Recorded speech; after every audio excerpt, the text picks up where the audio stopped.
is for perfect. A day at the beach. Q is for quick. Look, that must be a Sneetch. Now back to G.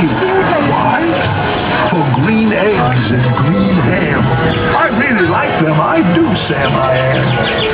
R is for roundabout. Now you can see we're heading for Sneechtown with S and a T. Uncle Alf's umbrella is a triple for you. And he just might throw in his underwear, too. V is for the visitors here on vacation. Here to see us from many great nations. W is for what does this ride have to be? We wish to ride more.